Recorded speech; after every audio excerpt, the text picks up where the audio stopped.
रसघन मोहन मूर्ति ठाकुर श्री राधा वल्लभ लाल जू, अनंतानंत सखियों की प्राण सजीवन मूरी श्री लाडली जू एवं इन युगल स्वरूपों को हृदय में नित्य नवीन रूप से दुलार करने वाले श्री सद्गुरुदेव भगवान के श्री चरणों में दंडवत प्रणाम है। भगवत मार्ग पे चलने वाले पथिक के लिए एक बड़ी ही सावधानी की और बड़ी ही मार्मिक बात है जो उसे धारण करनी चाहिए और अपने जीवन में देखनी भी चाहिए। हमारे जीवन में भगवान से विलग कोई विकल्प तो नहीं है, इस बात को सदा जांचता रहे, क्योंकि जब तक जीवन में विकल्प होता है तो प्राप्त वस्तु का मूल्य नहीं हम लगा पाते। जो वस्तु हमें प्राप्त हुई है उस प्राप्त वस्तु को हम स्वीकृत नहीं कर पाते, स्वीकार नहीं कर पाते, उसके महत्व को नहीं जान पाते। कब तक? जब तक जीवन में विकल्प बना रहता है। एक लोकोक्ति आप लोगों ने श्रवण करी होगी, भूखे भजन न होए गोपाला, जय लो अपनी कंठी माला। इसका अर्थ क्या है? भूख अर्थात पेट से संबंधित भूख नहीं, भूखे भजन का अर्थ है बिना भूख के भजन। जब तक भजन की लालसा नहीं है, भजन की हृदय में तीव्र आकांक्षा नहीं है, तब तक भजन का स्वाद, भजन का रंग जीवन में नहीं उतरता। ये भूख क्या है? जीवन में विकल्प का खत्म हो जाना, तभी भूख जागृत होती है। रेगिस्तान में आप जाएं और बहुत जोर की प्यास लगी हो, दूर दूर तक कहीं पानी नहीं है, आपने खूब खोजा कि कहीं पानी मिल जाए, लेकिन नहीं मिला। कोई एक व्यक्ति आवे और आकर के आपको गंदे से गंदा पानी दे दे कि लो ये पी लो, तुम्हारे प्राण रक्षा हो जाएगी, और आप बहुत प्यासे हैं, प्राण व्याकुल हो रहे हैं, तो आप उससे पूछेंगे कि इसकी पानी की क्या योग्यता है, ये एक्वागार्ड का वाटर है या नहीं है, ये आप पूछेंगे उससे? सीधे उस पानी को लेंगे और बस बिना कुछ सोचे समझे और बस पी जाएंगे। जहां विकल्प नहीं होता वहां प्राप्त वस्तु का मूल्य हम अपने जीवन में देख पाते हैं, महत्व जान पाते हैं। और जब विकल्प है और प्यास नहीं है, वहां हमारे 10 प्रश्न होंगे। ये पानी छना हुआ है कि नहीं है, उबला हुआ है कि नहीं है, इस पानी में बैक्टीरिया तो नहीं है, इस पानी में ये तो नहीं, इस पानी में वो तो नहीं।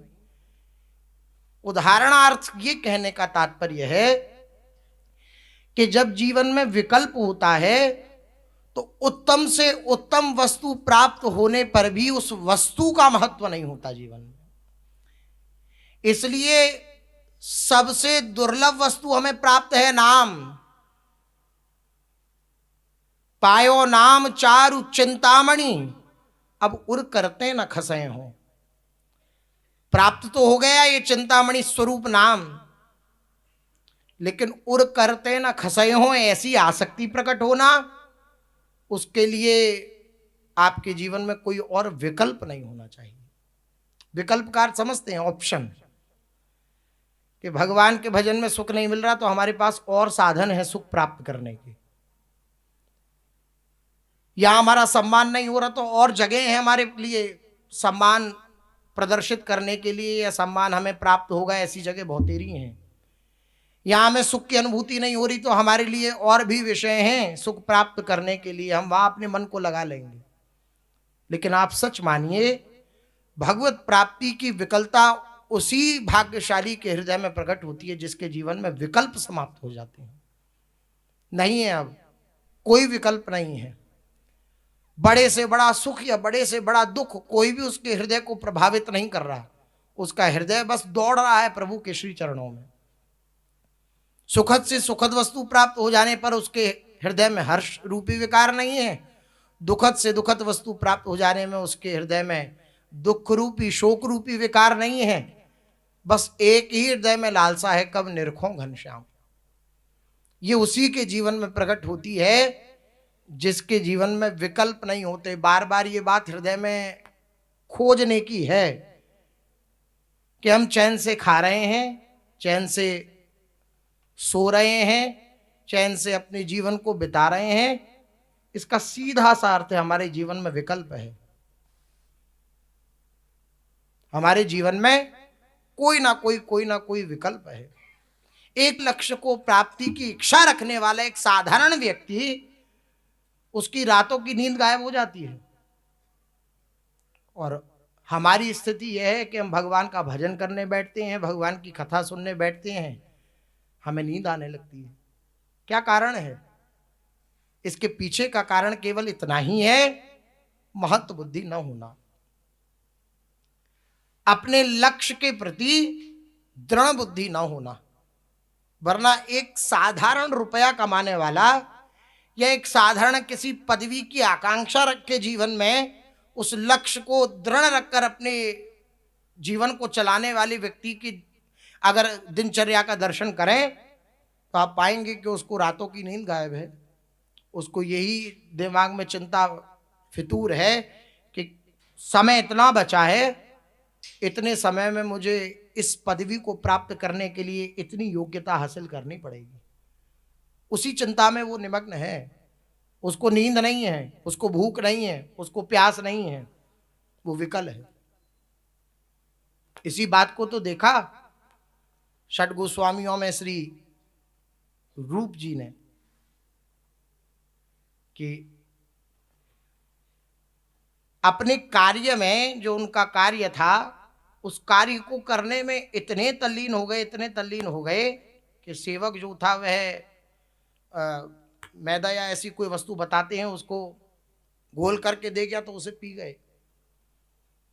होश ही नहीं रहा कि मैं क्या पान कर रहा हूं। तो उन्हें जब चेत आया तब विचार हुआ कि एक साधारण कार्य को करने में मैं इतना तल्लीन हो गया कि मुझे ये समझ में नहीं आया कि मैं क्या पा रहा हूं क्या पी रहा हूं। निकल पड़े, भगवत प्राप्ति की लालसा को लेकर निकल पड़े।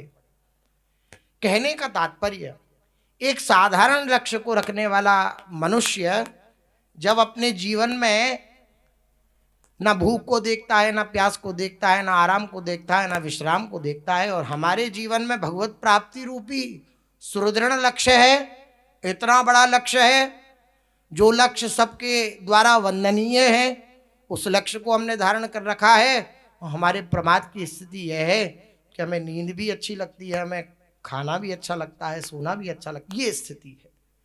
कारण क्या है? विकल्प है हमारे पास। विकल्प क्या?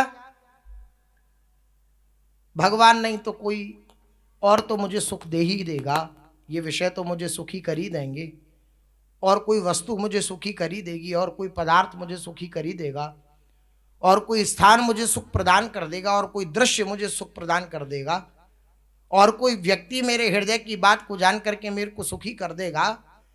ये जो हमने अनेक अनेक अनेक अनेक विकल्प अपने जीवन में धारण कर रखे हैं, इसलिए भगवत प्राप्ति की जो लालसा है वो तीव्र से तीव्रतम नहीं हो पा रही है। दिन प्रतिदिन जो लालसा बढ़नी चाहिए वो दिन प्रतिदिन क्षीण होती जा रही है। उसका कारण यही है, हमने अपने जीवन में कोई ना कोई विकल्प दे रखा है अपने मन को। निश्चित समझिए, जिस दिन कोई विकल्प नहीं रहेगा, कोई ऑप्शन नहीं रहेगा कि भगवान के सिवा मेरे जीवन में कोई नहीं है, उसी क्षण विकलता जागृत हो जाएगी। विकलता निश्चित रूप से जागृत हो जाएगी, और उसके हृदय में बस यही पुकार उठेगी, यही चीख उठेगी कि कब मैं आपके उन पाद पद्मों को देखूं, जिन पाद पद्मों को श्याम सुंदर भी अपने हृदय पर धारण करते हैं। ये बात उस उपासक के हृदय में आ जाएगी। इसलिए विचार पूर्वक, सावधानी पूर्वक, एकाग्र चित्त होकर के हमें ये अपने जीवन में देखना चाहिए कि हमारे जीवन में कोई विकल्प तो नहीं है भगवान के सिवा कोई और। ये मन में बना रहता है सूक्ष्मता से, और जब प्रतिकूलता मिलती है ना तब ये विकल्प जागृत होता है। इसी को कहते हैं अन्याश्रय। इसी विकल्प का पर्यायवाची है अन्याश्रय। भगवान को छोड़ करके कोई और आश्रय, यह भी समझ में नहीं आएगा। ये तब समझ में आता है जब प्रतिकूलता होती है ना जीवन में, तब वो विकल्प जागृत होते हैं कि ऐसा कर लेते हैं, ऐसा कर लेते हैं, ऐसा कर लेते हैं, यहाँ चले जाते हैं, अरे कोई नहीं, अगर यहाँ नहीं निभ पा रहे तो इधर निभ जाएंगे। ये विकल्प जागृत हो जाते हैं तुरंत, सूक्ष्म रूप से बैठे रहते हैं हृदय में। जहां प्रतिकूलता मिली, जहां अहंकार पे चोट पड़ी, जहां अहम पर किसी ने क्या स्वयं प्रभु ही ऐसा विधान बनाते ही कि इसके अहम पर चोट मारो, जहां अहंकार पर चोट पड़ी वही विकल्प जागृत हो जाएगा। अभी समझ में नहीं आता है, क्योंकि मन के अनुकूलता पूर्वक जब तक आचरण चलते रहते हैं, अर्थात मन को जब तक अनुकूलता मिलती रहती है तब तक विकल्प नहीं जागृत होते। तब तक ऐसा लगता है हम बहुत बड़े भक्त हैं, हम बहुत बड़े रसिक हैं, हम बहुत बड़े भगवत मार्ग पे चलने वाले पथिक हैं। लेकिन ये विकल्प उस दिन जागृत होता है जब प्रतिकूलता मिले, और तब भी हृदय पुकार के कहे श्री जी आपके सिवा मेरा कोई नहीं, तो बात ठीक है। और प्रतिकूलता मिली और मन इधर उधर भागने लगा, ये व्यक्ति मेरा सहायक हो जाएगा, ये वस्तु मेरी सहायक हो जाएगी, ये स्थान मेरा सहायक हो जाएगा, ये पदार्थ मेरा सहायक हो जाएगा, इस मनुष्य से मैं वार्ता कर लूं वो मेरा सहायता कर देगा। ये जहां विकल्प जागृत हुए वहां भगवान से विलग हो गए, क्योंकि अनन्य को ही इस रस की प्राप्ति होती है, अन्याश्रय को नहीं होती। जो अन्याश्रय धारण किए रहता है उसको इस रस की प्राप्ति नहीं होती। कोई ना रह जाए भगवान के सिवाय, कोई ना रह जाए युगल सरकार के सिवा हमारे जीवन में। भगवान से विलग अगर कोई व्यक्ति वस्तु स्थान हमें प्रसन्न करने की चेष्टा करे तो हम इस बात में विकल हो जाएं कि कहीं हमारे किसी और परिस्थिति को देख करके हृदय पे मुस्कुराहट या दुख का चिन्ह ना आ जाए हमारे मुख पर। ये सदा जांचता रहे। ये विकल्प ही भगवत मार्ग से विमुख कर देता है उपासक को, और इतना दूर फेंक देता है भगवत मार्ग से कि वापस लौट पाना हरि गुरु कृपा करें, उनकी करुणा रक्षा करे, तब तो संभव है, अन्यथा संभव नहीं है। केवल गुरु कृपा से, हरि कृपा से ही संभव है को वापस लौटे आवे। इसलिए जीवन में कोई विकल्प ना रह जाए, जांचते रहें, हर क्षण जांचते रहें, कोई अन्याश्रय ना हो जीवन में। बने तो रघुबर से बने और बिगड़े तो भरपूर, तुलसी औरन ते बने ता बन विपिन। आप देखिए कैसी दृढ़ आसक्ति है श्री भगवान के श्री चरणों में श्री तुलसीदास जी की। वे कह रहे हैं खूब बने मेरी, लेकिन किससे? रघुवर से बने, मेरे प्राण प्रीतम से बने, और ना बने बिगड़ जाए तो बिगड़े भी इनसे। अब इनसे बिगड़ के औरों से बन जाए तो बोले बावन बे पे धूर, फिर धूर हो गई। आपको छोड़ करके ये आंखें किसी और को देखें, आपको छोड़ करके ये वाणी किसी और का गुणगान करे, आपको छोड़ करके ये कान किसी और के बारे में सुने तो फूट जाएं। आचार्य चरण कह रहे हैं रसरा कटो जो न रटो, निरखी अन फुटो नैन, श्रवण फुटो जो अन सुनो, श्री राधा जस बैन। ये है, अब कोई विकल्प नहीं है, कोई और परिस्थिति नहीं है, कोई और ऐसी वस्तु नहीं बची कि अगर ये प्राप्त हो जाए तो मैं अपने जीवन को कृतार्थ समझूंगा। नहीं, कुछ नहीं बचा। ये हैं प्रियालाल के चिंतन स्वरूप से प्रियालाल विराजमान हैं तो हृदय में शांति है, ये नहीं है तो अशांति है। आप बड़ी से बड़ी वस्तु को प्राप्त कर लें, बड़ी से बड़े भोग को प्राप्त करके देख लें, आपके हृदय में विश्राम स्थिति नहीं आएगी। और आप प्रभु के श्री चरणों में बैठकर देखें, प्रभु से अपनापन स्वीकार करके हृदय में और उनसे बात करके देखें, तो आप पाएंगे कि जो शांति बड़े से बड़े भोगों को भोगने पर नहीं मिलती, उससे अनंत अनंत गुना शांति केवल प्रभु के निकट बैठने से मिल जाएगी।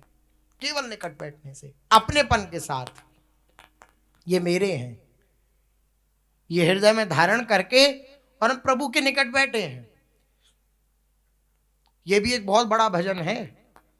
उपासना का अर्थ ही है प्रभु के निकटतम बैठे रहना, उनके आश्रय में पड़े रहना, यही उपासना का स्वरूप है। बहुत बड़ा भजन है ये। मन नहीं लग रहा, नाम जप में चित्त की स्थिति होती है, मन की स्थिति होती है, नहीं लगता मन, ना मंत्र में लगता, ना नाम में लगता, ना भजन में लगता, ना वाणी में लगता। कई बार ऐसा हो जाता है, कबहू तो थोड़ो भजन, कबहू हो तो विशाल। तो क्या करे ऐसी परिस्थिति में? अपने ठाकुर जी जो विराजमान है अपनी कुटिया में, उनके आगे बैठ जाए जाके, बस गहे ना दूजी चाल, इस बात को ध्यान रखे। और ये दूजी चाल जब भी हम स्वीकार करते हैं जब कोई और विकल्प होता है। बार बार ये बात इसलिए आ रही है क्योंकि इसी बात को पुष्ट करने का चेष्टा की जा रही है। श्री जी के सामने बैठेंगे जब ही आप, जब आपके पास और कोई विकल्प नहीं होगा। अब विकल्प है, मन नहीं लग रहा भजन में, तो हमारे पास है विकल्प। ये विकल्प है तो श्री जी के सामने बैठने का मन ही नहीं करेगा, मन नहीं करेगा श्री जी के सामने बैठने का। जब ही करेगा जब कहीं मन नहीं लग रहा, ना भजन में मन लग रहा है, ना नाम में, ना मंत्र में। अब क्या करे, किसी और से कोई वार्ता नहीं है, तो जाकर के अपनी लाडली जी के सामने बैठ जाएगा। अब देख लो श्री जी, ये चित्त की स्थिति आप देखेंगे, बैठने मात्र से आपका हृदय द्रवित हो उठेगा। और बिना रोए उठ जाए तो आप बता दीजिएगा। बिना रोए नहीं उठ सकते, क्योंकि लाडली जी अपनी उपस्थिति का अनुभव कराने लगती है उस उपासक को जिसके जीवन में विकल्प नहीं होता। यह सिद्ध सिद्धांत है। जिसके जीवन में कोई विकल्प नहीं होता उसको अपनी उपस्थिति का अनुभव कराने लगती है। श्री जी मैं हूं, मैं तुझसे बहुत प्यार करती हूं, इस बात का अनुभव कराने लगती हैं। तो उसी अनुभव के उद्रेक में, उसी अनुभव के उत्साह में उसके नेत्रों से अश्रु प्रवाह होने लगता है। लाडली जी आप इतना प्यार करती हो, राई के सम भजन को मानत मेरु समान।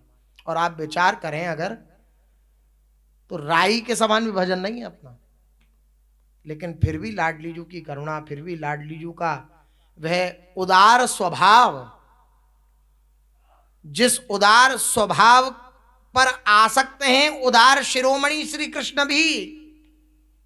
करुणा कर उदार राखत कछु न सार, दसन वसन लागत जब दैन। इस उदार स्वभाव पर उदार शिरोमणि श्री कृष्ण भी सदा बलिहार रहते हैं, अपने प्राणों को न्यौछावर किए रहते हैं। उनकी उदारता का जब आप दर्शन करेंगे तो आपके हृदय में उत्साह होगा, आनंद होगा, और उस समय जो सुख प्राप्त होगा वो ब्रह्मा को भी दुर्लभ है। इस सृष्टिकर्ता, इस सृष्टि को बनाने वाले जो ब्रह्मा जी हैं, उनके लिए भी वह सुख दुर्लभ है जो उपासक अपनी श्री जी के सामने बैठकर के केवल उनको निहार रहा है। या किसी क्रिया की बात नहीं हो रही है कि वो कुछ कर रहा है, नहीं, क्रिया करने पर तो उस क्रिया का सुख होता है।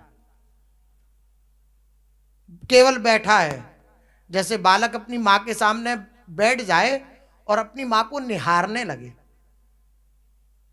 उस मां के हृदय में कितना वात्सल्य उमड़ता है। और उस बालक की प्रसन्नता को केवल कोई बालक ही समझ सकता है, अर्थात उस बाल भाव से युक्त ही कोई समझ सकता है। इसी प्रकार हम अपनी लाडली जी के सामने बैठे हैं, अपनी श्री जी के साथ, अपने कुटिया बिहार सरकार जो है ना, जो कुटिया में विराजमान है, नहीं मन लग रहा कहीं भी, तो हम किसी और से अपने मन को लगाने की चेष्टा ना करें, अपनी श्री जी के सामने बैठ जाएं, तो आप देखेंगे कि आपके मन को श्री जी लगाने लगी। किस में लगाने लगी? अपने में लगाने लगी। ये सिद्ध प्रामाणिक बात है, और जो आश्रित जन है वो इस बात का खूब अनुभव भी करते होंगे कि लाडली जू हमारे दिनचर्या में कितना भजन है इसको नहीं देखती हैं, वो केवल ये देखती हैं कि इसका मेरे से कितना अपनापन है, उसके अनुसार सुख प्रदान करती हैं। यद्यपि भक्त अनन्य जो विषय इंद्रियन बस होए, कर्मठ कोटि जितेंद्रियन तिहि सम गने न कोई। अब कैसे कोई समझ सकता है इस बात को? अत्यंत विषयी है, विषय से लिप्त है, लेकिन अनन्य है प्रियालाल का। प्रियालाल के सिवा उसके जीवन में कोई और विकल्प नहीं है, कोई और अन्याश्रय नहीं है। तो करोड़ों करोड़ों कर्मठ कर्मयोगी और जितेंद्रिय भी उस अजितेंद्रिय आश्रित उपासक की समानता नहीं कर सकते। यह है आश्रय का चमत्कार, यह है आश्रय का चमत्कार। उसके जीवन में विकलता जागृत हो जाती है। विकल्प नहीं तो विकलता का प्रादुर्भाव हो जाएगा। विकल्प है तो विकलता हो ही नहीं सकती। आप देखिएगा, जितने क्षण आपके चित्त में विकल्प नहीं होता उतने क्षण आप प्रिया जी के लिए व्याकुल रहते हैं, और जिस क्षण विकल्प जागृत हो जाता है उसी क्षण आंसू सूख जाते हैं। सब उपासक देख सकते हैं। जिस क्षण विकल्प जागृत हुआ उसी क्षण प्रियाजू का चंदन छूट जाएगा, और जिस क्षण, जिस पल, जिस घंटे, जिस मिनट श्री जी के सिवा कोई विकल्प नहीं है। जब चारों तरफ वो देखता है तो उसे कोई अपना दिखाई नहीं देता, कोई अपना प्रीतम दिखाई नहीं देता, तो उसके जीवन में विकलता जागृत हो जाएगी, विकलता का प्रादुर्भाव हो जाएगा। तो अगर प्रियाजू के मिलने की विकलता चाहते हैं तो विकल्प ना हो इस बात की सदा जांच करते रहें। आपके सिवाय कोई प्यारा ना लगे। कोई वस्तु, व्यक्ति, स्थान प्यारा लगने लगे ना तो दौड़ करके श्री जी के चरणों में जाएं। देख लो देख लो देख लो लाडली जी, ये मुझे अच्छा लग रहा है, आप राजी हो इसमें? तो हृदय से आएगी, नहीं नहीं नहीं मैं राजी नहीं हूं। तो नहीं हो राजी तो लाडली जी फिर इस चित्त को आप अपने चरणों में खींच लो। लेकिन मन के साथ इतनी तन्मयता होती है कि ये दौड़ करके श्री जी के पास जाना हो, ये प्रार्थना करना हो, ये निवेदन करना, ये सब हो ही नहीं पाता है। जहां विकल्प जागृत हुआ उस विकल्प में इतने तन्मय हम हो जाते हैं कि बस फिर समय बाद याद आएगा कि अरे श्री जी को हम भूल गए, श्री जी के सिवा हमें कोई और प्यारा लगने लगा। चलो ये भी अच्छी बात है, देर आए दुरुस्त आए। थोड़ी देर बाद भी भले ही याद आ गया, लेकिन ये वांछनीय स्थिति नहीं है। वांछनीय स्थिति तो यही है जहां विकल्प जागृत हुआ वहां तुरंत हृदय दौड़ पड़ा श्री जी के चरणों में। नहीं नहीं मुझे ये नहीं चाहिए, ये नहीं चाहिए, आपके सिवा कुछ नहीं चाहिए, आपके सिवा कुछ नहीं चाहिए। पूज्य सदगुरुदेव भगवान कहते हैं ना, भगवान की प्राप्ति कब होती है? जब आप खूब भजन परायण रहते हैं और आपके हृदय में विकलता होती है तो भगवान फिर खिलौने फेंकते हैं। आपको जो अनुकूलता आपने कभी चाही होगी या जो कामनाएं आपने कभी करी होंगी कि ऐसा सुख प्राप्त हो जाए, उस समस्त सुखों का वो सब बना देंगे विधान कैसे ये सुख प्राप्त हो जाए। आप उसमें भी नहीं हारे, नहीं अब मुझे ये नहीं चाहिए, आप ही चाहिए। तो फिर रिद्धि सिद्धियां देते हैं कि इन रिद्धि सिद्धियों में लुभायमान हो जाए चित्त इसका, तब भी वो कहता है नहीं नहीं आपके सिवा कुछ नहीं चाहिए। तो वो फिर बहुत से और उपाय करते हैं कैसे भी संतुष्ट हो जाए। जैसे बालक अनेक खिलौने होने पर भी अपनी माँ की गोदी के लिए व्याकुल रहता है, माँ अनेक अपने निज जनों को भी भेजती है बालक को चुप कराने के लिए, फिर भी चुप नहीं रहता, तो माँ को फिर सब कार्य छोड़ करके आना पड़ता है और उस बालक को अपनी गोदी में उठाना पड़ता है, दुलार करना पड़ता है। जब विकलता होने पर, अनेक प्रकार की अनुकूलता प्राप्त होने पर भक्त उन अनुकूलता में संतुष्ट नहीं होता और प्रभु की प्राप्ति के लिए विकल बना रहता है, तड़पता रहता है, उन्हीं की तरफ देखता रहता है कि आप जब तक नहीं आओगे बिन देखे रघुनाथ पद जिए की झरनी न जाए। जब तक मैं आपके श्री चरणों का दर्शन नहीं कर लूंगा तब तक मेरे हृदय की जलन शांत नहीं होगी। तो प्रभु को आना पड़ता है, बिल्कुल आना पड़ता है। इसलिए बार बार इस बात की हम हृदय में जांच करते रहें कि कोई विकल्प तो नहीं है भगवान के सिवाय, श्री जी के सिवाय। अगर कोई विकल्प है, कोई अन्याश्रय है, तो उसको प्रभु के सामने हम प्रदर्शित कर दें, दिखा दें प्रभु को कि देख लो लाडली जी, आपके सिवा मुझे ये पसंद है, ये पसंद है, ये पसंद है। आप भेजोगी कि ठीक है तुझे ये पसंद है, हम तुझे देती हैं, तो मेरे को अपने मन पर विश्वास नहीं है, मैं उन वस्तु व्यक्ति पदार्थ का भोग कर लूंगा। लाडली जी, मैं आपके चरणों में निवेदन करता हूं, मेरी हृदय की सारी बागडोर आप संभाल लीजिए। आपकी प्राप्ति में जो सहायक हो वही व्यक्ति वस्तु स्थान मुझसे मिलाना, अन्यथा मैं आपको छूट देता हूं। छूट देने का अर्थ होता है, अब जैसे ऑपरेशन थिएटर में गए तो डॉक्टर को कह दिया ना, छूट दे दिया, अब आपको जो करना हो सो कर देना, आप साइन करके नहीं दे देते हैं। इस प्रकार से भगवान को कि अब मुझे चाहे दुख मिले, चाहे पीड़ा मिले, चाहे खूब सुख मिले, खूब आनंद मिले, मैंने आपको छूट दे दी, जैसे आपकी प्राप्ति होती हो वही विधान आप करना।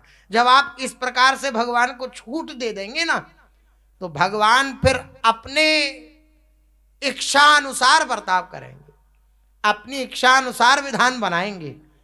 बस उसमें यही शर्त है कि पीड़ा होने पर भी, विकलता होने पर भी, उस प्रतिकूल परिस्थिति के होने पर भी जो हृदय में जलन होती है, उस जलन से व्यथित ना हो जाए, भगवान को ना छोड़ दे, भगवान के मार्ग को ना छोड़ दे, और सत्संग के प्रभाव से गुरुजनों के वचनों का आश्रय लेकर के उस विपरीत परिस्थिति में प्रभु के श्री चरणों में लगा रहे, प्रभु के श्री चरण ही पकड़ा रहे, तो बात बन जाएगी। आज जो चरित्र है श्री जगन्नाथ जी के निज पार्षद जनों का, कैसे श्री जगन्नाथ जी कृपालु हैं, कैसे अपने भक्तों पर कृपा करते हैं, श्री महाप्रभु जी अपने निज जनों के बीच में श्रवण करा रहे हैं। भक्त सालवेग, उसके जीवन चरित्र को आप देखेंगे तो अद्भुत दर्शन मिलेगा। यही दर्शन मिलेगा कि खूब वह भजन कर रहे हैं, लेकिन उनकी जो पीड़ा है वे शांत नहीं हो रही है। तो उनकी जो माँ है उन्हें बार बार यही ढांढस बंधा रही है, तुम छोड़ना नहीं भगवान के आश्रय को। भगवान परम करुणामय हैं, वे जांच रहे हैं, केवल ये जो प्रतिकूलता दे रहे हैं वे जांच रहे हैं, केवल वे तुम्हें अवश्य मिलेंगे। उनकी माँ का उपदेश है। भक्त सालवेग बड़े ही विलक्षण भक्त हुए। भगवान जगन्नाथ के अत्यधिक प्रसिद्ध एवं यशवान भक्तों में सालवेग एक महान भक्त हैं, जिनके जीवन और भगवत आराधना से ये प्रमाणित होता है कि भगवान जगन्नाथ केवल एक वर्ग विशेष के भगवान नहीं हैं, वे समस्त जगत के नाथ हैं। जगन्नाथ समस्त जगत के नाथ हैं, सबके वह आराध्य हैं, सबके आराधनीय हैं, वे तो सभी जीवों के परम पिता हैं।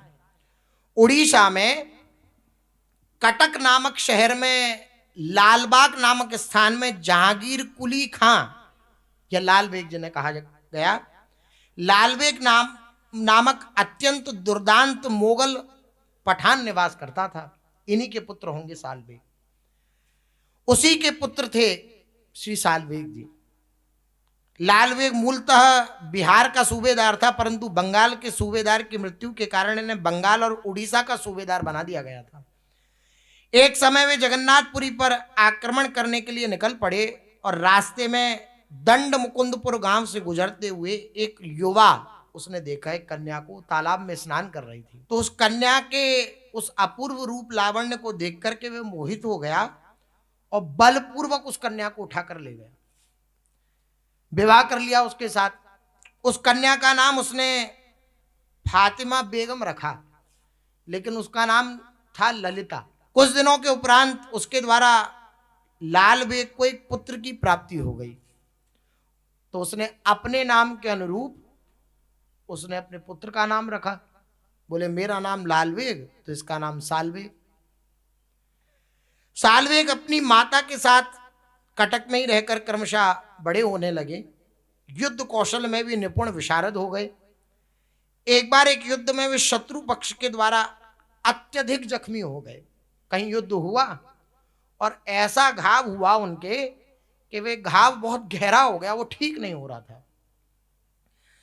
तब उसने अपने उस युद्ध को छोड़कर के गृह में वापस आना स्वीकार किया। उसके सैनिक उसे युद्ध स्थल से उठाकर कटक उसकी माता के पास लेकर के आ गए। कटक में उसकी मां विराजमान थी। उसका पिता उन दोनों को छोड़कर बंजगार चला गया। अब जब देखा कि अब पुत्र मेरे योग्य नहीं रहा, यह है स्वार्थी संसार, पुत्र मुझे सुख देने के योग्य नहीं रहा, मैं जो कार्य करता हूं उसमें ये सहयोग नहीं कर सकता, तो माता और पुत्र दोनों को छोड़ करके वे चला गया।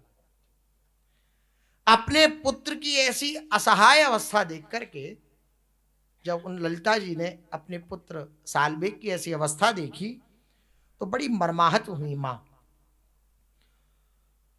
और इतनी विकल हो गई कि मानो प्राण पखेरु उड़ जाएंगे, ऐसी स्थिति उनकी हो गई। पिता ने भी उन दोनों की ओर से अपना मुख मोड़ लिया। केवल किसी तरह से उनकी माता उनकी शैया के निकट बैठकर सेवा शुश्रूषा करने लगी साल्वेग की। साल्वेग के घावों के कारण उसका शारीरिक कष्ट बढ़ रहा था। इसी कारण से उसने अपनी माता के सामने एक प्रस्ताव रखा कि शरीर का कष्ट बढ़ता चला जा रहा है, अब मैं सहन नहीं कर सकता, तो क्या मैं अपने प्राणों को छोड़ दूं? तो ऐसा भयावह प्रस्ताव सुना साल्वेग की माता ने तो लंबी श्वास छोड़ते हुए बोली, नहीं, ये शास्त्र विरुद्ध है, ये शास्त्र विरुद्ध बात है कि हम अपनी इच्छा से अपने प्राणों को छोड़ दें। चाहे कोई कितना भी बड़ा इस पर हस्ताक्षर कर दे, लेकिन ये स्वीकार्य नहीं है सनातन धर्म के अंदर। नहीं, अगर आपके जीवन में भारी से भारी प्रतिकूलता है, आपके शरीर में भारी से भारी प्रतिकूलता है, तो आप विचार करिए कि शरीर की में जो प्रतिकूलता हुई है ये हमारे अनंत जन्मों के पाप हैं, वे खत्म हो रहे हैं। प्राणों को छोड़ देने से कोई ऐसा थोड़ी है कि सारे आपका जितना भी शारीरिक कष्ट है वे समाप्त हो जाएगा। नहीं, अगला जन्म होगा, फिर उन कष्टों को और प्लस ये जो गलती हुई इस गलती को जोड़ करके फिर वो कष्ट प्राप्त होगा, तो कितना भारी कष्ट प्राप्त होगा। इसलिए आई हुई परिस्थिति को सदा स्वीकार करना चाहिए भगवान का मंगलमय विधान जान करके। अगर हम उसे स्वीकार नहीं करेंगे तो बात बिगड़ जाएगी। अगर हम उसे भगवान का विधान मान करके स्वीकार कर लेंगे तो भगवान का बल आपके हृदय में जागृत हो जाएगा और वह विपरीत परिस्थिति आपके चित्त पर असर नहीं डाल पाएगी भगवान का आश्रय लेने पर। तो इतना नहीं कमजोर हो जाना चाहिए कि तो माता बड़ी व्याकुल हो उठी इस बात को सुनकर। उन्होंने कहा, नहीं, ये बात बिल्कुल शास्त्र विरुद्ध है। यद्यपि तुम्हारे कष्ट को देखकर मेरे हृदय में भी कष्ट हो रहा है, लेकिन ये बात स्वीकार्य नहीं है, और तुम मुझे छोड़कर चले जाओगे तो मैं किसके मुख को देख करके जीवित रहूंगी? पिता ने छोड़ दिया तुम्हारे, अब तुम ही इकलौते हो, तो मैं भी अगर मैं खो दूंगी तो कैसे रहूंगी? यदि मेरे जीवन के बदले तुम्हारी रक्षा हो सकती तो मैं भी वह करने के लिए तत्पर हो जाती। कि अगर यही सल्यूशन होता कि ऐसा करने से सब कष्टों से छूटा जा सकता है, तो मैं भी वह करने के लिए तैयार हो जाती। लेकिन ये कोई बात नहीं है पुत्र, एक उपाय है। अगर तुम उस उपाय को करने के लिए राजी हो जाओ तो मैं वह तुम्हें बता दूं। तो मरता क्या ना करता। वे तुरंत व्याकुल हुए साल्वेग जी और बोले आंखों को बड़ी बड़ी करके कि क्यों नहीं कर पाऊंगा, क्यों नहीं कर पाऊंगा, आप आदेश करो। अगर कोई उपाय बचा है तो मैं करने के लिए राजी हूं, तैयार हूं, मुझे आप बताओ क्या करना है। मुझे निश्चित रूप से मैं वह करूंगा। माता ने कहा, पुत्र तुम नहीं कर पाओगे, क्योंकि तुम्हारा पालन जो है वे विपरीत कार्य करने से हुआ है। यह सुनकर साल्वेग का संदेह बढ़ने लगा। उसने अपनी माता के वचन बिल्कुल गौर से सुने, लेकिन उसे समझ में नहीं आए। उसने कहा कि आप ये कैसी बातें कर रहे हैं, विपरीत कार्य से मेरा पालन हुआ है, इसका अर्थ क्या है? तब ललिता ने अपने पुत्र को अपने जो धर्म है उसके बारे में बताया और पूर्व जीवन के बारे में बताया और उसके पिता के बारे में बताया। लज्जा रहित होकर के माँ ने बोल दिया और क्रंदन करने लगी माँ। तब साल्वेग ने कहा कि माता, आपने मुझे गर्भ में धारण किया है, मेरी रक्षा करी है, आप जो कहोगी वो मैं करूंगा, आप मुझे आदेश करो, बोलो आपकी क्या आज्ञा है। तब साल्वेग जी की माता ने कहा, वत्स, हम दोनों अब तुम्हारे पिता के किसी काम के नहीं हैं, क्योंकि मेरी जो यौवन अवस्था है वे क्षय को प्राप्त हो गई है और तुम्हारी देह कष्ट से युक्त है। तुम्हारे पिता के स्वार्थ पूर्ति में हम दोनों सहायक नहीं है, इसलिए वे हमारा अनादर कर रहे हैं, हमें छोड़ के चले गए। वर्तमान समय में ऐसी परिस्थिति में अगर तुम्हारा कोई सहयोगी हो सकता है तो वो है तो केवल जगन्नाथ, वही हैं तुम्हारे। अगर तुम उनकी शरण ग्रहण कर लो और उनको अपना सर्वस्व मान लो तो निश्चित तुम्हारे जीवन में आई हुई ये जो विपरीत परिस्थिति है ये चित्त पर तुम्हारे प्रभाव नहीं डाल पाएगी। दासी पुत्र होने के कारण तुम्हारे पिता तुम्हारा स्मरण नहीं करेंगे, मैं जानती हूं, परंतु तुम्हें एक क्षण न देखने पर मैं एक मुहूर्त भी जीवित नहीं रह सकती। इसलिए तू ही मोर कंठ रत्न माला, तू ही मोर नयन तुला। क्या मैं तुम्हारे बिना जीवित रह सकती हूं? तुम मुझे ऐसे प्रिय हो जैसे किसी को अपने कंठ की माला प्रिय होती है ना, ऐसे तुम मुझे प्रिय हो। मैं जो कह रही हूं तुम अवश्य करो, यदि इससे तुम ठीक नहीं हुए तब तुम्हारे संग मैं भी प्राण त्याग कर दूंगी। क्योंकि विश्वास है उन ललिता जी को कि जो भगवान की शरण में आता है कभी उसको विपरीतता का सामना नहीं करना पड़ता। विपरीतता नहीं आती ऐसी बात नहीं है, विपरीत से विपरीत परिस्थिति आ सकती है, लेकिन उसको सामना नहीं करना पड़ता। क्यों नहीं करना पड़ता? क्योंकि उसने अपना सारा भार भगवान के चरणों में समर्पित कर दिया है, तो भगवान सामना करते हैं उसकी परिस्थितियों का। बोले नहीं हमारे तो नहीं करते, तो हमारा उस कोटि का समर्पण कहाँ है? हमने उस कोटि से कहाँ छोड़ा? हमारी शरणागति उस कोटि की कहाँ है? शरणागति तो उस कोटि की होती है जब दांत का भी सहारा छोड़ दिया जाए। द्रौपदी जी जब तक दांत से पकड़ा रहा वस्त्र, तो आप विचार करिए भगवान नहीं आए। लेकिन कैसी भगवान की तीव्रता है, भक्त के प्रति कैसा ममत्व है भगवान का। दांत से छोड़ा होगा, एक वस्त्रा थी द्रौपदी उस समय, रजस्वला स्थिति में थी, एक वस्त्रा थी। दांत से छोड़ा होगा, भगवान को पुकारा होगा, तो आप भगवान को पुकारेंगे समय लगेगा या नहीं लगेगा? मान लो दांत से छोड़ा हो, नाम पुकारो, तो इतनी देर में तो वस्त्र गिर सकता है। लेकिन देखिए भगवान की तत्परता, गिरने नहीं दिया वस्त्र। भगवान ने विचार किया कि अगर मैं द्वारकाधीश बन के जाऊंगा तो मुझे विलंब हो जाएगा, तो भगवान वस्त्रावतार धारण कर लिया, वस्त्र में ही प्रकट हो गए। वस्त्र छूटा और पुकारा, इस बीच में ही भगवान प्रकट हो गए। इसका अर्थ ये क्या है? पुकार बाद में हुई, भगवान पहले आ गए हृदय की शरणागति को देखकर। थोड़ा विचार करिए, मानो दांत से छूटा वस्त्र और फिर पुकारा, इस बीच का जो अंतराय है उस उतने अंतराय में तो वस्त्र गिर सकता है, लेकिन उसी बीच के अंतराय में भगवान प्रकट हो गए।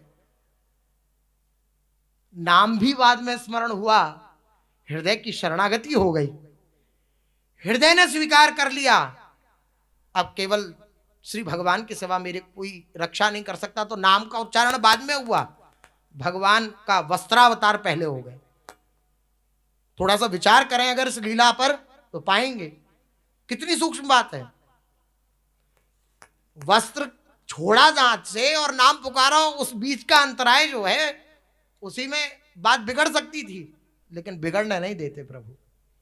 हित तो कीजिए श्री बिहारी जी सो और निवास जी को। आपके हृदय की शरणागति हो सकता है नहीं उच्चारण हो पाए नाम भी, लेकिन आपके हृदय की शरणागति को देख करके भगवान आपकी रक्षा करेंगे, निश्चित करेंगे। विश्वास है ये साल्वेग की माता श्री ललिता जी को। तो उन्होंने कह दिया कि अगर मेरे इस उपाय को तुम धारण कर लो तो ठीक है, ये उपाय अगर कारगर नहीं हुआ, इस उपाय का अगर चमत्कार नहीं हुआ, तो मैं तुम्हारे संग प्राण त्याग दूंगी, तुम चिंता मत करो।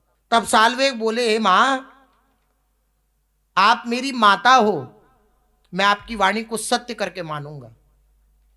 अपनी संतान के इस वचन को सुनकर संदेह रहित होकर माता के हृदय तप्त अवस्था से शीतल हो गया, आनंदित हो उठी। मात के अब बात बन जाएगी और बोली, वृंदावन चंद्र भज तिनि ये अशेष देवराज, अशेष औषधीर घर, भजले निश्चय हवे पार। हे वत्स, श्री वृंदावन श्री कृष्ण का तुम भजन करो। वे सभी देवताओं के स्वामी हैं, उनके आदेशों का वहन सभी अपने मस्तक पर करते हैं, उनके आदेशों को स्वीकार करते हैं अपने मस्तक पर सब जन। वे ही सभी महा औषधियों के मूल उद्गम हैं। औषधि में जो ठीक करने की सामर्थ्य है वे कहां से आई? भगवान से आई। पूज्य सदगुरुदेव भगवान के श्री मुख से सुना है कि ये जो धन्वंतरी जी हैं, धन्वंतरी जी ने अपने ग्रंथ में लिखा कि इतना औषधि में भी सामर्थ्य नहीं है रोग को ठीक करने का, जितना सामर्थ्य भगवान के नाम में रोगों को ठीक करने का है। तो ऐसा नहीं हम औषधि ना लें, औषधि लें लेकिन भगवान नाम पर विश्वास करें। औषधि का चमत्कार दिखता है क्या पूज्य सदगुरुदेव भगवान के मुखमंडल पर? नहीं, औषधि का चमत्कार नहीं है, नाम का चमत्कार है। औषधि में ऐसी सामर्थ्य ही नहीं है जैसी सामर्थ्य भगवान नाम में है। वही बात कह रही हैं श्री ललिता जी अपने पुत्र सालवेग से। सालवेग, वे सभी महा औषधियों के मूल उद्गम हैं, उनका भजन करने से तुम निश्चित रूप से समस्त कष्टों से मुक्त हो जाओगे। इस कष्ट में स्थिति से उभरने का यही एकमात्र उपाय, और कोई उपाय नहीं है। यह सुनकर सालवेग ने अपनी माता से कहा, माता मैं यही करूंगा, परंतु मैं उनके बारे में कुछ जानता ही नहीं हूं जिनका नाम आप ले रही हो, क्योंकि कभी सुना ही नहीं, कृष्ण नाम कभी सुना नहीं, जगन्नाथ नाम कभी सुना नहीं। वे कहाँ रहते हैं, उनका स्वरूप कैसा है, वे कौन से देश के राजा हैं, मैं किस भावना से उनका भजन करूं, ये मुझे आप समझाओ, कृपा करो। तो लालवेग के घर में आज तक ललिता जी ने कृष्ण नाम नहीं सुना था, और ना उस सालवेग ने। किसी के पास बोलने का समय भी नहीं था, परंतु आज पुत्र के पास कृष्ण कथा की चर्चा करने का जब मौका मिला, श्री ललिता जी को तो चूकी नहीं। उन्होंने आनंद भरी मुस्कान अपने मुखमंडल पर धारण करके वो भगवान की लीला कथा कहना प्रारंभ कर दिया। वो नहीं पुत्र, एक के बाद एक बोलूंगी मैं, तुम एकाग्रता पूर्वक सुनना। वृंदावन चंद्र श्री कृष्ण, इनके पिता का नाम नंद जी है, इनकी माता का नाम यशोदा है, और इनकी जो प्रिया है ना, उनका नाम श्री राधा है। ये बात सालवेग को बोली श्री ललिता जी ने। श्री राधा रानी और कृष्ण किशोर किशोरी हैं। श्री कृष्ण श्री किशोरी जी ये वृंदावन के राजा हैं। वृंदावन के राजा दो श्याम राधिका रानी, और वहां पर उनके अनेक भक्त रहते हैं, वृंदावन में वास करते हैं। वे अत्यंत सुंदर हैं, जो मन को तुरंत आकृष्ट करते हैं। इतना श्रवण करते करते सालवेग के नेत्रों से अश्रु प्रवाह होने लगा। फिर प्रथम बात पर आएंगे जिससे सिद्धांत प्रारंभ हुआ। जब विकल्प समाप्त होता है तभी विकलता जागृत होती है। कोई विकल्प नहीं है हम जीवन में, अगर इसको स्वीकार नहीं किया इस उपाय को, तो बचने का कोई उपाय नहीं है, कोई विकल्प नहीं रह गया जीवन में, तो विकलता जागृत हो गई। श्री ठाकुर जी के विषय में जैसे ही सुना, बस हृदय में अत्यधिक प्रीति का जागरण हुआ। अहो, उनके मस्तक पर सुंदर केश राशि है, मयूर पिच्छ का सुंदर चूड़ा वे धारण करते हैं, गोरोचन का तिलक लगाते हैं, कर्ण में मकराकृत कुंडल पहनते हैं, नासिका में मनमोहक गजमुक्ता धारण की हुई है, सुंदर दंतावली है उनकी, अधरों पर मधुर स्मित हास्य है, शंख के समान त्रिरेखा युक्त उनकी दिव्य ग्रीवा है, गले में वैजंती माला है, वक्षस्थल पर श्रीवत्स का चिन्ह है, सुवलित बाहु युगल, पीतांबर धारण किए हुए, चरणों में नूपुर, चरण तलों में ध्वज वज्रादि के चिन्ह और त्रिभंग ललित मुद्रा में, हे पुत्र इस स्वरूप का आंखें बंद करके तुम ध्यान तो करो जरा। देवर्षि, महर्षि, साधु सज्जन सभी जन इसी स्वरूप का निरंतर ध्यान करते रहते हैं। पुत्र इसी स्वरूप का आश्रय ले लो तुम। हे पुत्र तुम भी शुद्ध भावना से चिंतन कर, इन्हीं की कृपा शक्ति से सभी कष्टमय यंत्रणा से दूर हो जाओगे। तुम इनका चिंतन करो, केवल इनका चिंतन करो। तब साल्वेग ने अपनी माता से जिज्ञासा करी कि अरे माता, आपने श्री कृष्ण का मुझे परिचय तो दिया और वे परिचय मुझे प्राप्त हो गया, परंतु उन्हें मैं प्राप्त कहां करूंगा, कहां जाऊं? तो माता ने कहा जहां हो, जिस जगह हो, जहां उनका चिंतन करोगे वे वहां तुम्हें प्राप्त हो जाएंगे। तुम अपना भय चिंता छोड़कर उनका स्मरण चिंतन करो बस। पुत्र ने कहा कितने दिनों में साक्षात्कार हो जाएगा ये भी बता दीजिए। नई नई उपासना में नहीं लगता कि कितने दिनों में श्री जी मिल जाएंगे। तो वो बोले कि कितने दिनों में साक्षात्कार हो जाएगा, आप बता दीजिए, कितने दिनों में इस कष्ट से मुक्ति पा जाऊंगा मैं। तो यह सुनकर माता ने कहा कि कृष्ण भजन का मूल है विश्वास। हम भगवान का भजन कर रहे हैं, उसका मूल है विश्वास। हित ध्रुव जो विश्वास है तब ही सुधरे बात। जितना प्रगाढ़ तुम्हारा विश्वास होता चला जाएगा उतनी ही जल्दी तुम्हें साक्षात्कार हो जाएगा। विश्वास की बात है, पूर्व में एक बार निवेदन किया था। यह विश्वास तो होता है हमें कि हमें श्री जी मिलेंगी, लेकिन आज ही मिलेंगी, अभी मिलेंगी, इस बात पर विश्वास नहीं होता। इस बात पर विश्वास नहीं होता कि आज ही अभी हमें श्री जी मिलेंगी। जिस दिन इस बात पर विश्वास हो जाएगा कि आज ही, आज के दिन ही हमें लाडली जी की प्राप्ति होगी, तो आप देखिएगा उसी दिन श्री जी का साक्षात्कार हो जाएगा। लेकिन हमारे हृदय में वो उसी विश्वास को जागृत करने के लिए उपासना है, ये सत्संग है, ये भजन है कि किसी एक दिन, एक बार जिन नाम लिए हित सो हुए अति दीन, ताको संग न छाड़े ही ध्रुव अपनों कर लीन। किसी दिन वो एक नाम निकल जाए मुख से जिसके द्वारा श्री लाडली जी का साक्षात्कार हो जाता। इसलिए अनंत नामों का रटन। और जिस दिन ये विश्वास हुआ तो ये कह रहे हैं कि भजन का मूल है विश्वास। विश्वास करी ले कृष्ण पावे। जिसने विश्वास कर लिया उसको कृष्ण की प्राप्ति हो गई। विश्वास के द्वारा ही कृष्ण को प्राप्त कर पाओगे।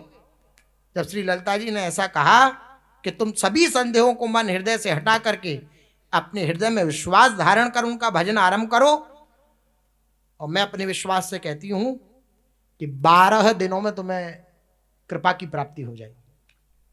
श्री ललिता जी ने कह दिया। कैसी सामर्थ्यवान है। अपने पुत्र को सांत्वना देने के लिए और उसके विश्वास को और दृढ़ करने के लिए कहा 12 दिनों में। तब साल्वेग ने कहा बड़ी कृपा, बड़ी कृपा। अच्छा माते, मैं आपके वचनों पर जरूर चलूंगा। वर्तमान में अपने दोनों चक्षुओं को मैं बंद कर लूंगा और श्री कृष्ण का जो आपने ध्यान बताया उसके सिवा किसी और को देखूंगा नहीं। यह है तत्परता,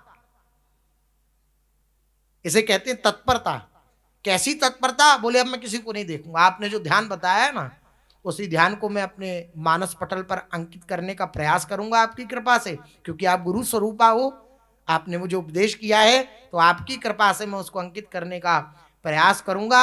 मैं किसी और को नहीं देखूंगा। यदि मैं उनको देख नहीं पाया तो मैं प्रतिज्ञा करता हूं, इन नेत्रों से अगर उनको नहीं देखा तो इन चक्षुओं को मैं हमेशा के लिए बंद कर दूंगा। ऐसी विकलता, ऐसी तत्परता। क्या श्री कृष्ण के रूप का दर्शन करने के लिए कोई नाम भी है माता? तो श्री कृष्ण मंत्र की दीक्षा माता ने अपने पुत्र साल्वेग को दी। माता के द्वारा श्रवण करके उस मंत्र का, उस नाम का साल्वेग निरंतर जप करने लगे। नाम की महिमा अपार है। इसका एक बार उच्चारण करने से अनेक बार जप करने का मन करता है। नाम जप की शक्ति से साल्वेग का बाह्य ज्ञान पूर्णतः विलुप्त हो गया। देह सुध भूल गई नाम के प्रभाव से। बोले इतनी जल्दी कैसे? तत्परता। कैसी तत्परता है कैसी लक्ष्य के प्रति दृढ़ता है कि तुरंत तुरंत लाभ दिखने लगा, बाह्य दशा शून्य हो गए और हृदय में वंशी धारण किए हुए स्वरूप की स्फूर्ति हो गई, जागृति हो गई। श्री मुरली मनोहर द्विज श्री कृष्ण विराजमान है, ऐसी हृदय में जागृति हो गई। पूज्य सदगुरुदेव भगवान ने उन महापुरुष का चरित्र अपने मुख से ही सुनाया है। 70 दिन में भगवत प्राप्ति कर ली। श्री ओम प्रकाश जी यहीं चामुंडा के समीप उनका वह स्थल है जहां पर उनका आज भी श्री विग्रह विराजमान है। जब पुल से जाते हैं तो वहां से भी रास्ता है, चामुंडा से भी रास्ता है। 70 दिन में भगवत प्राप्ति कर ली। प्रण क्या? दुग्ध पीऊंगा तो श्री कृष्ण जिस गैया का दुग्ध पीते हैं उसी का दुग्ध पीऊंगा, वरना नहीं पीऊंगा। देखो कैसा प्रण कर लिया। श्री कृष्ण जिस गैया का दुग्ध पीते हैं उसी का दुग्ध पीऊंगा, वरना नहीं पीऊंगा। कैसी तीव्र लालसा हुई कि कुछ ही दिन बीते नाम जप करते करते तो द्विभुज मुरली मनोहर श्याम सुंदर हृदय में स्फुरित हो गए। अब तो सेवा का भाव जागृत हो गया, हृदय में दिव्य लीलाएं स्फुरण हो गईं साल बेग जी के, और मनी मन भगवान के अप्रतिम लीलाओं का स्मरण करने लगे। अपने आप को भगवत दासत्व में उन्होंने स्थिर कर दिया। भगवान कृष्ण ही एकमात्र विश्वस्त बंधु हैं। कितनी सुंदर बात है, कितना सुंदर वाक्य है। भगवान श्री कृष्ण ही एकमात्र विश्वस्त बंधु हैं। अगर इस संसार में कोई विश्वास करने योग्य है तो केवल और केवल भगवान है, वरना सब विश्वास तोड़ते हैं। कोई विश्वास करने योग्य नहीं है संसार में। अगर कोई विश्वस्त बंधु है तो वो श्री कृष्ण है। तो अपने मन को स्थिर करके उनके चरणों में आत्मसमर्पण किया। क्या हुआ? देह की कष्ट में वेदना ठीक नहीं हुई, मन में तो आनंद हो रहा है, लेकिन देह में जो कष्ट था वो ठीक नहीं हुआ, तो विकलता हो गई साल बेग जी के हृदय में कि माता ने कहा था कि स्मरण करूंगा तो मेरा ये कष्ट दूर हो जाएगा, लेकिन वो तो हुआ नहीं। अपनी माँ के पास गए और माँ के सामने कहा कि माँ आपने कहा था कष्ट दूर हो जाएगा, हुआ क्यों नहीं? तो माँ ने क्या उत्तर दिया, सुशेष चर्चा आगे। श्री राधा वल्लभ लाल की